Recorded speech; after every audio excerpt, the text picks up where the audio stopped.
Hello viewers, আসসালামু আলাইকুম। সবাই কেমন আছেন? আশা করছি সবাই ভালো আছেন। আমিও ভালো আছি আলহামদুলিল্লাহ। তবে আমার গলা শুনেই বুঝতে পারছেন গলা অনেক খারাপ। আজকে আমরা কোথায় এসেছি গেস করেন তো? এই জায়গাটা কোথায়? এই জায়গাটা কিন্তু ভালো ক্যামেরায় তুললে একদম বিদেশের মতো মনে হয়, বাংলাদেশের মনে হয় না। জায়গাটা এত সুন্দর। এটা আর কোথাও না, এটা হলো রমনায়, ঢাকার রমনা পার্কের যে রমনা লেক, এটা হলো সেই জায়গাটায়। তো আজকে ছুটির দিন, শুক্রবার, আমরা সবাই মিলে চলে এসেছিলাম। আসলে ঘোরাঘুরির আমার খুব একটা ইচ্ছা নাই। আমার যাওয়ার কথা ছিল অনেক দূরে, সেখানে ক্যান্সেল হয়ে গেছে। একটা দূরের জায়গায় ঢাকার বাইরে বেড়ানোর কথা ছিল, ক্যান্সেল হয়ে যাওয়াতে আমরা বাবুর জন্য এখানে আসছি। আমার ছেলে এখানে খেলাধুলা করবে। দেখেন কিভাবে ঝুলাঝুলি করতেছে আমার ছেলে, বানর টাইপের ঝোলাঝুলি করছে। তো এখানে ফিওনাকে দেখতে পাচ্ছেন, লাল সোয়েটার পরা আমার মেয়ে ফিওনা। বড় হওয়ার পর থেকে আমি ফিওনার ছবি বা ভিডিও কিন্তু খুব বেশি একটা শেয়ার করিনি। যারা আমার সাথে ফেসবুকে অ্যাড আছেন জানেন আমি আমার মেয়ের ছবি খুব কম শেয়ার করি। তো আজকে যেহেতু আমরা বেড়াতে এসেছি, এই যে লেক দেখতে পাচ্ছেন, তো ফিওনা সব একটু ফ্রি মুডে ঘুরে বেড়াচ্ছি সবাই, তাই ভাবলাম আপনাদের সাথে তো সবই শেয়ার করি, আমার সাথে আপনাদেরকেও ঘুরাই। আমি যেখানে যেখানে যাব বেড়াতে আপনাদেরকেও সেখানে সেখানে নিয়ে যাব। তো এত ভালো লাগতেছিল, আমি ফিওনাকে বলতেছিলাম ফিওনা একটু টাটা দাও। তা আমি আসলে ফিওনার বাবার সাথে খুব দুষ্টামি করতেছিলাম। ওরা ঘুরতেছিল, ওরা খালি রাইড এনজয় করতে চলে যেতে চাচ্ছিলো, লেকের কাছে ওরা থাকতে চাচ্ছিল না। আর আমার ছেলে তো বের হলে মাশাল্লাহ ওর খালি খাওয়া দাওয়ার কথা, আর কোনো কথা নাই। মানে এটা খাবো ওটা খাবো, বাবাকে সারাক্ষণ বিরক্ত করবে আমার ছেলে। তো আমার মেয়ে কিন্তু খুব ভদ্র, সে কিন্তু খুব বেশি কিছু চায় না। তো ভিডিওতে দেখতে পারবেন আমরা আসলে অনেক কিছু খাইছি, অনেক এনজয় করছি।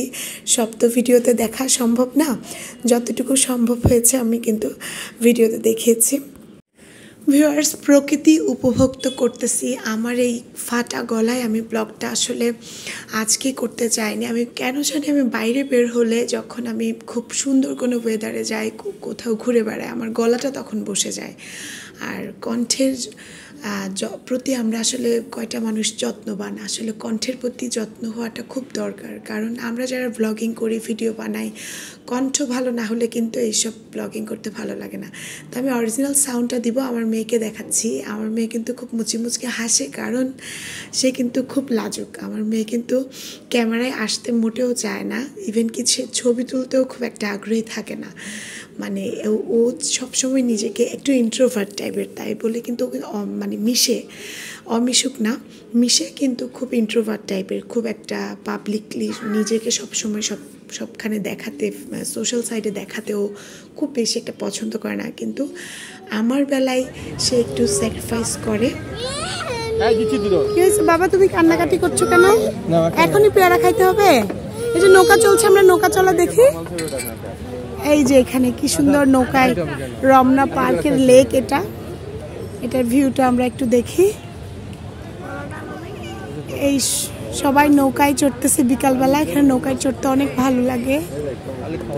আর নৌকাটা কিন্তু নিজেকেই বাইতে হবে, যারা উঠছে নিজেকেই বাইতে হবে। ওই পাশ থেকে পাখির অনেক কিচিরমিচির সাউন্ড আসতেছে। এই যে ছোট ছোট কান্ট্রি বোটগুলাও আছে, দেখো। ফিওনা, নৌকা বাইতে পারো? নৌকা বাইতে পারো? আচ্ছা ধরো তুমি এখানে পড়ে গেলা, সাঁতার কাটতে পারবা? ওইদিকে ফিরে কথা বলে। হ্যাঁ, এখানে পানির গভীরতা জানো? এখানে পানির গভীরতা জানো? ফ্রেন্ডস অ্যান্ড ফলোয়ার্স, তো আমি আমার মেয়ের সাথে আসলে কথা বলতেছিলাম। আমার মেয়ে সে কিন্তু সাঁতার জানে না, সাঁতার শিখেনি। এবং আমি রাঙামাটির মেয়ে, আমি চিটাগাংয়ের মেয়ে, আমি রাঙামাটির মেয়ে।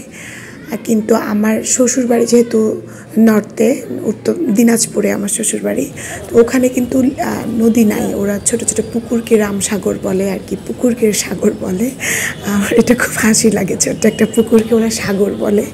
তো ওইদিকে যেহেতু নদী নাই, আর ঢাকায়ও আমরা ওইরকম সুইমিং পুল বা কোথাও সাঁতারে ওকে ভর্তি করাই নাই। ছোটোবেলা থেকে ইচ্ছা ছিল আমার মেয়েকে সাঁতার শেখাবো, কিন্তু আসলে ব্যস্ততায় সেটা হয়ে ওঠে নাই, সাঁতার জানে না। তো ওটা নিয়ে কথা হচ্ছিল।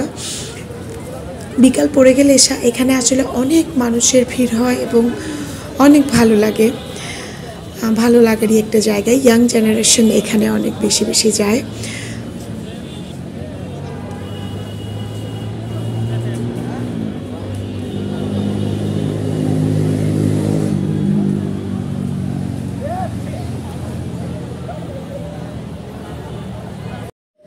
তো রমনার এই লেক উপভোগ করার পর এটার পাশ দিয়ে যে রাস্তাটা চলে গেছে পার্কের ভেতরে, সেটা ধরে চলে গেলে অনেকটা সামনে চলে যেতে হবে, এরপরে রমনা বটমূল পড়ে। আমি পরবর্তী ভিডিওতে সবগুলোই দেখাবো। আজকে আমি বলে দিচ্ছি এখানে সবচেয়ে বাচ্চাদের জন্য কি ভালো আছে। এখানে সব কিছুই দেওয়া আছে, প্রকৃতির সব কিছু, এবং বাচ্চাদের খেলাধুলা থেকে শুরু করে সব কিছুই কিন্তু এখানে দেওয়া আছে। আমরা এখানে কিছুক্ষণ উপভোগ করার পরে আমরা আসলে পরে ঝালমুড়ি, চানাচুর মাখা, পেয়ারা মাখা, পাখির কিচিরমিচির শব্দ শোনা যাচ্ছে। দেখছ রমনা পার্কে পাখির কিচিরমিচির শব্দ, নৌকায় যারা চড়তেছে। ধরো নৌকাটা ডুবে গেল, তুমি নৌকায় উঠে পড়ো, না সাঁতার পারবা? আমরা তো ঝালমুড়ি আর কি বলা হচ্ছে, ঝালমুড়ি আর বাদাম বুট, পেয়ারা মাখা ইত্যাদি জিনিস খেতে খেতে আমাদের হলো সময়টা বেশি চলে গেছে। ওরা রাইড এনজয় করতে চলে গেছে। ফিওনার বাবা আমার পিছনে আছে।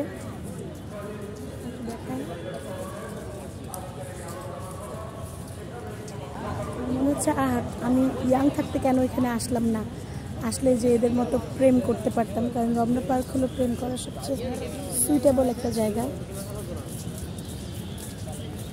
তো আমি এখান থেকে বিদায় নিচ্ছি। যারা এতক্ষণ ভিডিওটা দেখছেন, মাঝে মধ্যে ছুটির দিনে রমনা পার্কে যারা ঢাকায় আছেন, রমনা পার্কে এসে ঘুরে যেতে পারবেন। আজকের মতো বিদায় নিচ্ছি। আল্লাহ হাফেজ, সবাই ভালো থাকবেন। খুদা হাফেজ, টাটা, বাই বাই।